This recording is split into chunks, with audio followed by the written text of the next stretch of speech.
This is literally why I started doing little pieces of me. It's a great segue for me to be able to share little pieces of me, things that people may either want to know, like to know, as I navigate through this life that we call living. So, I'm sitting here and I'm remembering this story. I'm very goofy right now, y'all. So I'm sitting here and I'm remembering this story, right, from when I was in college. I don't know if I was still in college, but I know I was still in my college city, which is Murfreesboro, Tennessee, right outside of Nashville. For those, MT. Okay. Anyway, so then I get a call out of the blue from this friend, and she was like, "Hey, her and her boyfriend was coming in from Chattanooga, which is about an hour and a half, 2 hours from Murfreesboro." Bam. So she's like, "Hey, can he come over? She has some errands to run, blah, blah, whatever. He wasn't gonna be able to be with her, whatever the reason was. Cool, no problem. Sure thing, boo. Come on, bring him on." Right? So I didn't have no cards, and I had no money to pay for no cards. If you know. So I made some cards out of some index cards. I made some playing cards out of index cards. Hello. And then he came over. He was over probably like 3 or 4 hours. Don't remember the exact amount of time, but for the time that he was there, we hung out, we talked, we played cards, did whatever. And then she came and she picked him up. Fast forward. I don't know. It was maybe some months later. Bam, the truth ended up coming out.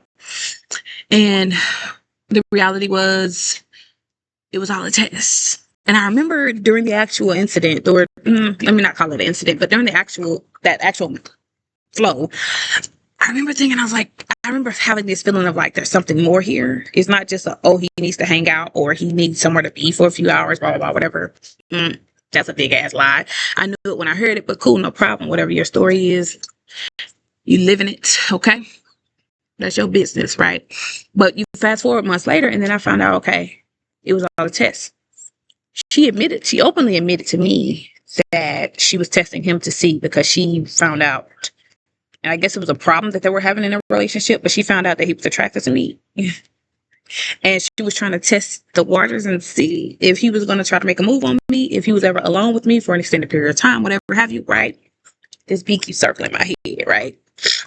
Okay. So she ends up testing him. That was a test for him. But what she didn't want to admit to me was that she was also testing me.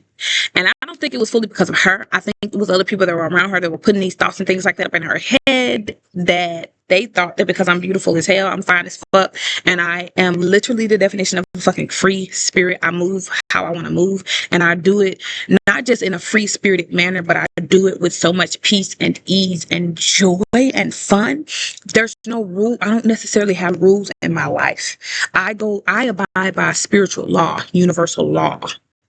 Outside of that, I don't really have any strict rules about whatever, unless I know it's something that pertains to my well-being.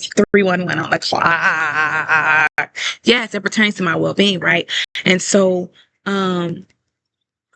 she didn't outright admit that shit to me, but I'm sitting here 321 but I'm sitting here thinking about this, and I'm just like, man, I be clocking shit even before I be really having words to figure out what the fuck I done clocked. Like, I knew the very moment when she called me or texted me on that, it was something more to the story. And I later on figured out that exactly what I thought it was is exactly what it was. Yes, she was testing him. That much was true. But the part that she refused to speak on, y'all see how that skin is? The part that she refused to speak on and say was true was that she was also testing me. And that moment, spiritually knowing that relationship was over. Because I'm not in the business of having motherfuckers trying to secretly test me, 411 on the clock, and then, even more than that, lie about it. If you're trying to test me to see if I'm a conniving, manipulative, lying, whatever, cut it. If you're sending a test my way to confirm or not confirm something that you're already suspecting to be true, I want no parts of it. Because if you're feeling that way towards me, I know how I am. I know who the fuck I am. So if you're feeling that way, then that shit is coming from you. This is Little Pieces of Me, a sanctuary of safety for Alethea's truth to peace purposefully in power. Welcome to the land of paradise. Empowered by freedom. I don't know why I keep wanting to say where. but empowered by freedom. Okay. Peace and love, beautiful beings. I hope this message helped. Until next time. This